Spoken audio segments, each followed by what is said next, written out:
இப்போது புதிய அறிமுகம் ஆச்சி ஹோட்டல் சாம்பார் 50 கிராம் ரூபாய் 20 மட்டுமே. எஸ், வீடு, ஸ்கூல்ஸ், ஹோட்டல்ஸ், ஸ்டோர் ரூம் இங்கெல்லாம் பார்ட்டிஷன் வால் கட்டணும்னாலும் இப்போ பில்டிங் போனஸோட first choice Renocon Rapid Wall Panels. No compromise. உங்க சைடுலயும் எங்க சைடுலயும். It's a GT promise. GT Holidays, South India's #1 travel brand. 2026-27 நிதியாண்டிற்கான பட்ஜெட்டை நிர்மலா சீதாராமன் தாக்கல் செஞ்சிருக்காங்க. 9வது முறையாக தாக்கல் செஞ்சிருக்காங்க. எலெக்ஷன் இயர் அப்படின்னு பல எதிர்பார்ப்புகளோட இந்த பட்ஜெட் ஆரம்பிச்சது. பார்த்தீங்களா எப்படி இருந்துச்சு? அறிவிப்புகள் எப்படி இருந்தது? அறிவிப்பு குறிப்பாக இந்த பட்ஜெட் என்பது இளைஞர் சக்தியை முன்னிறுத்தி நாங்கள் வந்து இந்த பட்ஜெட்டை போட்டிருக்கோம் அப்படிங்கிற விஷயத்தை வந்து ஃபினான்ஸ் மினிஸ்டர் பேசியிருக்காங்க. தமிழ்நாடுன்ற பேரை நம்ம பட்ஜெட்ல அடிக்கடி பார்த்தோம். ஆனா அது வந்து எந்த லெவலுக்கு நேரடியா மக்களை பயனளிக்கிற கூடிய திட்டங்களா இருந்துச்சு அப்படின்றது ஒரு பெரிய கேள்வி. டாக்ஸ் பேயர் மைண்ட் செட்ல இருந்து பார்க்கும்போது இந்த பட்ஜெட்ல வந்து லாஸ்ட் இயர் என்ன கொடுத்தாங்களோ அதே தான் கொடுத்துருக்காங்க. இது ஒவ்வொரு பட்ஜெட்லயுமே எனக்கு ஒரு இந்த கேள்வி இருக்கும். இந்த ஸ்லாப் வந்து சேஞ்ச் ஆக போதாங்க. ஆனா இந்த ஸ்லாபுக்குள்ள எத்தனை சதவீத மக்கள் இருக்கிறாங்கன்ற ஒரு கேள்வியே இருக்குல்ல. அமெரிக்காவுக்கு நாம இங்க இருந்து நிறைய எக்ஸ்போர்ட் பண்றோம். தமிழ்நாட்டில இருந்து குறிப்பாக கொங்கு மண்டலத்துல இருந்து ஏகப்பட்ட எக்ஸ்போர்ட்ஸ் போயிட்டு இருக்கு. அதுல ஒரு மிகப்பெரிய அடி, ஜவுளி ஏற்றுமதியில ஒரு மிகப்பெரிய அடியெல்லாம் வந்திருக்கு.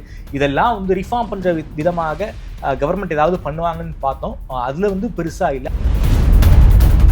இந்த பட்ஜெட்ல ரொம்ப கவனிக்கப்பட வேண்டிய ஒரு விஷயம்னா பெண்களுக்கான நிறைய இது இருந்துச்சு. பெண்கள், அதாவது நகரத்துல போய் வேலை பார்க்கக்கூடிய படிக்கக்கூடிய பெண்களுக்கு இது பண்ற மாதிரி விடுதிகள் அமைக்கப்படும் ஒரு விஷயம் சொல்லப்பட்டிருக்கு. அது மாவட்டம் தோறும் அமைக்கப்படும். மாவட்டத்துக்கு ஒரு பெண்கள் விடுதிங்கிறத வந்து பண்றதுங்கிறது ரொம்ப ரொம்ப ஒரு முக்கியமான விஷயம். பொலிட்டிக்கலா என்ன பாக்குறீங்க? தமிழ்நாட்டுக்கு இதை வந்து மோடி கவர்மெண்ட் இதெல்லாம் கொடுத்துருக்காங்க. மக்கள் வந்து பாஜகவுக்கு ஆதரவான ஒரு மனநிலை எடுக்கக்கூடிய ஏதாவது திட்டங்கள் இருக்குன்னு நினைக்கிறீங்களா? அப்படி எதுவும் இருக்குன்னு சொல்ல முடியாது. குறிப்பாக டாக்ஸ் பேயர்ஸ் மைண்ட் செட்ல இருந்து அவங்களுக்கு சில பல சலுகைகள் கொடுத்துருக்கலாம். தமிழ்நாடுக்கு இன்னும் கொஞ்சம் ஏதாவது விஷயங்கள் பெரிய பெரிய திட்டங்களை கொண்டு வந்திருக்கலாம். ஸோ அதையும் தாண்டி ஏதாவது பார்லிமெண்ட்ல ஏதாவது கொண்டு வருவாங்கன்னு எதிர்பார்ப்பு இருக்கு. எலெக்ஷனை மைண்ட் செட்ல வச்சாது பீகாருக்கு நீங்க வந்து லாஸ்ட் டைம்ல வந்து என்ன மாதிரியான வந்து பீகார் என்ன மாதிரியான விஷயங்களை கொடுத்தீங்களோ அதே மாதிரி தமிழ்நாட்டுக்கு அள்ளி கொடுக்கவில்லை என்றாலும் கிள்ளி கொடுத்திருக்கலாம்ங்கிற ஒரு மைண்ட் செட் தான் வந்து இந்த பட்ஜெட்டை பொறுத்த வரைக்கும் நமக்கு இருக்கு. அதன் நேயர்களுக்கு வணக்கம். இன்றைய நியூஸ் ஆஃப் தி டே நிகழ்ச்சிக்கு உங்களை வரவேற்பது நான் சந்தோஷ் தங்கம். என்னோட தாமரை செல்வன் நினைச்சிருக்காரு. வணக்கம் தாமரை. வணக்கம் சந்தோஷ். இன்னைக்கு நியூஸ் ஆஃப் தி டேனா பட்ஜெட் தான். 2026-27 நிதியாண்டிற்கான பட்ஜெட்டை நிர்மலா சீதாராமன் தாக்கல் செஞ்சிருக்காங்க. 9வது முறையாக தாக்கல் செஞ்சிருக்காங்க. எலெக்ஷன் இயர் அப்படின்னு பல எதிர்பார்ப்புகளோட இந்த பட்ஜெட் ஆரம்பிச்சது. பார்த்தீங்களா எப்படி இருந்துச்சு? அறிவிப்புகள் எப்படி இருந்தது? அறிவிப்பு குறிப்பாக இந்த பட்ஜெட் என்பது இளைஞர் சக்தியை முன்னிறுத்தி நாங்கள் வந்து இந்த பட்ஜெட்டை போட்டிருக்கோம் அப்படிங்கிற விஷயத்தை வந்து ஃபினான்ஸ் மினிஸ்டர் பேசியிருக்காங்க. ஒரு ஞாயிற்றுக்கிழமையில வந்து பட்ஜெட் நடக்குது. ஒரு 27 வருஷம் கழிச்சு ஒரு ஞாயிற்றுக்கிழமை நடக்கக்கூடிய பட்ஜெட் இன்னைக்கு. அது மட்டும் இல்லாமல் இன்னைக்கு இந்தியாவை பொறுத்த வரைக்கும் மார்க்கெட் ஓப்பனில் இருக்குது. ஒரு மார்க்கெட் ஒரு மிகப்பெரிய ஒரு சரிவில் இருக்குது. பட்ஜெட் நடக்கும்போது எப்போதுமே நடக்கக்கூடிய விஷயம் தான்.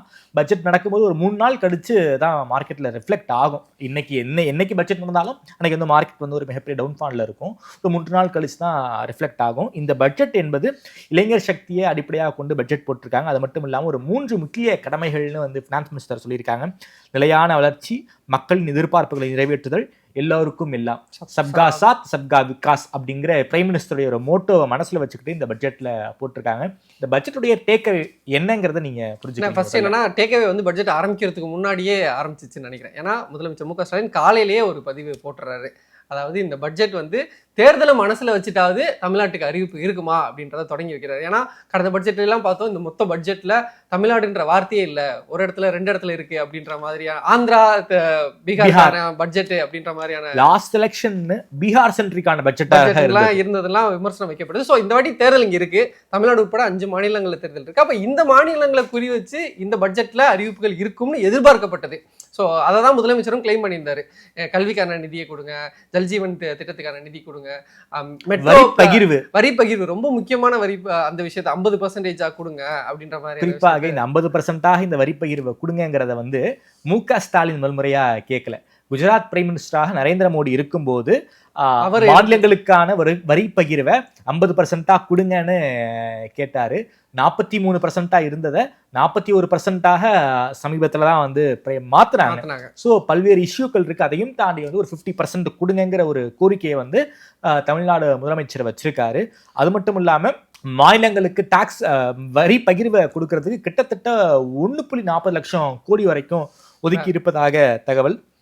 ஸோ இதெல்லாத்துல தான் ஆரம்பிச்சாரு. ஸோ தமிழ்நாட்டுக்கு இருக்கும்னு எதிர்பார்க்கப்பட்டது. தமிழ்நாடுன்ற பேரை நம்ம பட்ஜெட்ல அடிக்கடி பார்த்தோம்.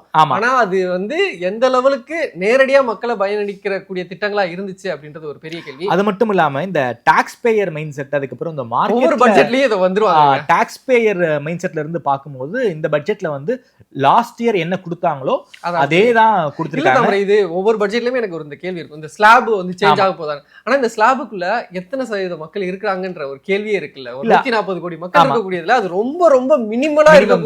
ஆனா அது ஒரு பெரிய ஒரு இதா எல்லா பட்ஜெட்லயும் ஒரு மிடில் கிளாஸ் மைண்ட் செட்ல ஒரு பார்க்கக்கூடிய விஷயம் தான். ஒரு 12 லட்சம் வரைக்கும் சம்பளம் பெறக்கூடியவர் வந்து டாக்ஸ் பே பண்ண தேவையில்லை. அது வந்து ஒரு மிகப்பெரிய புஷ்ஷாக பார்க்கப்பட்டது. இந்த வருஷம் டாக்ஸ்ல வந்து எந்த ஒரு மாற்றமும் கிடையாது. கடந்த வருஷம் என்ன சொன்னாங்களோ அதே தான் இந்த வருஷமும் கொடுத்துருக்காங்க. அது மட்டும் இல்லாம இந்த மார்க்கெட்ல ரொம்ப அதிகமா இருக்கிறவங்க, இந்த மார்க்கெட்ல இன்வெஸ்ட் பண்றவங்க அவருடைய மனக்குறையை வந்து சோசியல் மீடியால வந்து பிளாட்ஃபார்ம்ல எழுதுறாங்க.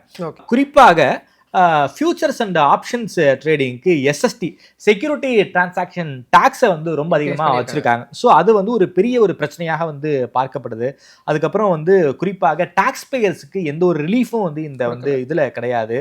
அந்த லாங் டேர்ம் கேபிட்டல் டாக்ஸில் வந்து ஒரு மிகப்பெரிய ஒரு கன்செஷன் இல்லை அப்படிங்கிற விஷயத்த வந்து சொல்லியிருக்காங்க. குறிப்பாக இந்த கேபிட்டல் கெயின் டாக்ஸுங்கிறதே கடந்த பட்ஜெட்டுக்கு முன்னாடி பட்ஜெட்ல ஒரு மிகப்பெரிய அளவில் ஒரு விஷயத்தை அப்படின்ட்டாங்க. அதன் காரணமாக பல்வேறு இஷ்யூக்களை வந்து இந்த மிடில் கிளாஸ்ல உள்ளவங்க, அதுக்கப்புறம் மார்க்கெட்ல இன்வெஸ்ட் பண்றவங்க இந்த பட்ஜெட்ல எங்களுக்கு பெருசா எதுவும் இல்லை. குறிப்பாக ட்ரேட் பண்றவங்களுக்கு வந்து எஸ்எஸ்டி வந்து மறுபடியும் ஏற்றி விட்டாங்க. இந்த செக்யூரிட்டி டிரான்சாக்ஷன் டாக்ஸை ஏற்றி விட்டதை ஒரு மிகப்பெரிய ஒரு மனக்குறையாவே அவங்க வந்து பாக்குறாங்க மார்க்கெட்ல இருக்கிறவங்க. ஓகே, பொலிட்டிக்கலா பார்த்தோம்னாலே தமிழ்நாட்டுக்கு அறிவிக்கப்பட்ட திட்டங்கள் அப்படின்னு எடுத்து பார்த்தோம்னா மெயினாக சொன்னது வந்து சென்னை பெங்களூர், சென்னை ஹைதராபாத்துக்கு வந்து அதிவேக ரயில் தடம் அமைக்கப்படும் அப்படின்ற ஒரு விஷயம் சொல்லப்பட்டது. அதுக்கப்புறம் வந்து தமிழ்நாடு, ஆந்திரா, ஒடிசாக்கு வந்து அரிய வகை கனிமங்களை ஆய்வு செய்யறதுக்கான ஒரு மையம் ஆரம்பிக்க போறாங்க அப்படின்ற மாதிரியான விஷயத்த சொல்லியிருந்தாங்க. பழவேற்காடு ஏரியில பறவைகளை பார்வையிடுறதுக்கான அந்த ஒரு சுற்றுலாத்த மேம்பாடு அந்த வகையில ஒரு திட்டம் சொல்லப்பட்டிருந்தது. மெயினா எல்லாரும் எதிர்பார்த்தது என்னன்னா, யூஎஸ் டாரிஃப் இருக்கு, 50% டாரிஃப் இருக்கு. அப்போ வந்து அதை ரிலீஃப் பண்ற மாதிரி இப்ப நம்ம ஜவுளித்துறைகள் எல்லாம் பெரிய லெவல்ல பாதிக்கப்பட்டிருக்கு, திருப்பூர், கோயம்புத்தூர்ல எல்லாம் நம்ம சோ அது ரிலேட்டடா பெரிய லெவல்ல திட்டங்கள் இல்ல அப்படின்றத. குறிப்பாக வந்து அமெரிக்காவுக்கு நாம இங்க இருந்து நிறைய எக்ஸ்போர்ட் பண்றோம். தமிழ்நாட்டில இருந்து குறிப்பாக கொங்கு மண்டலத்துல இருந்து ஏகப்பட்ட எக்ஸ்போர்ட்ஸ் போயிட்டு இருக்கு. அதுல ஒரு மிகப்பெரிய அடி, ஜவுளி ஏற்றுமதியில ஒரு மிகப்பெரிய அடியெல்லாம் வந்திருக்கு. இதெல்லாம் வந்து ரிஃபார்ம் பண்ற விதமாக கவர்மெண்ட் ஏதாவது பண்ணுவாங்கன்னு பார்த்தோம்.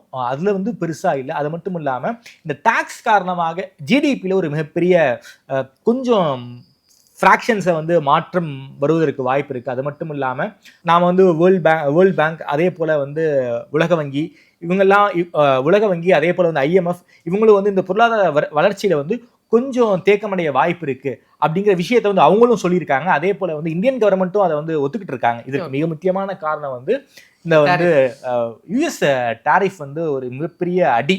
அதை வந்து ட்ரம்ப் செய்யக்கூடிய வந்து ஒரு விஷயம். அது மட்டும் இல்லாம பெரிய லெவல்ல ஆல் ஓவர் இந்தியாவில் ஒரு மிகப்பெரிய அடி.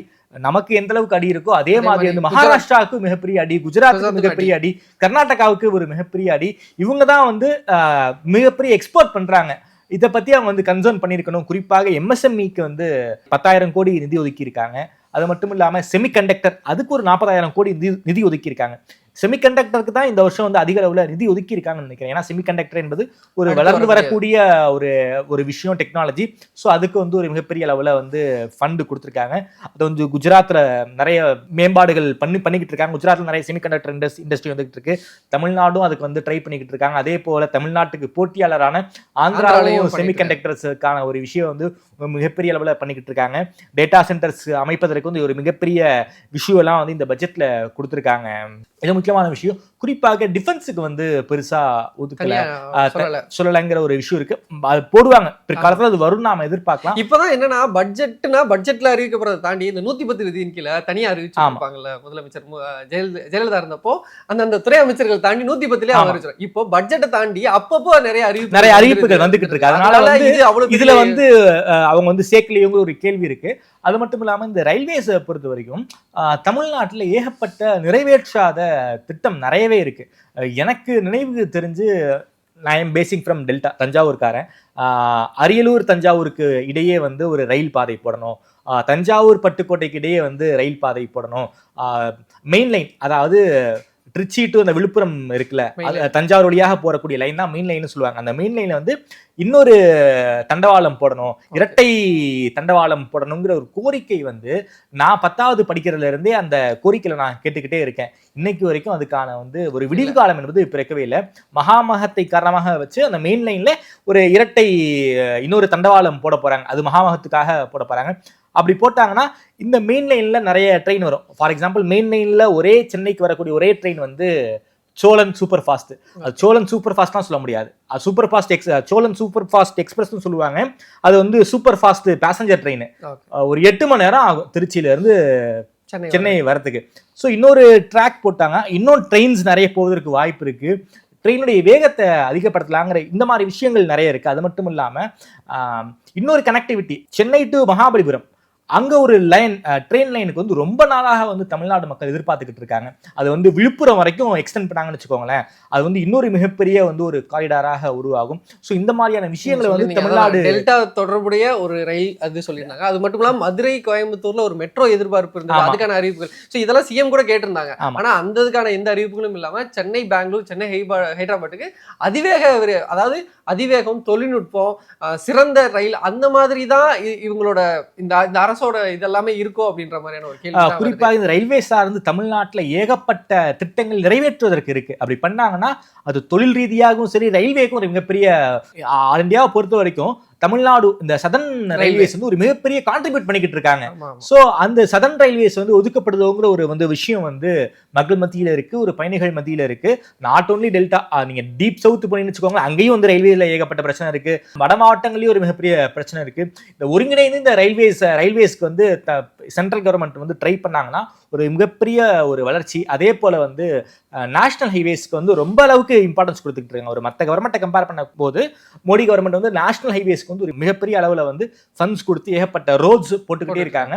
ஒரு நாளைக்கு 50 கிலோமீட்டர் அளவுக்கு அது வந்து ஆல் ஓவர் இந்தியாவில் வந்து ரோட்ஸ் போட்டுக்கிட்டு இருக்காங்க.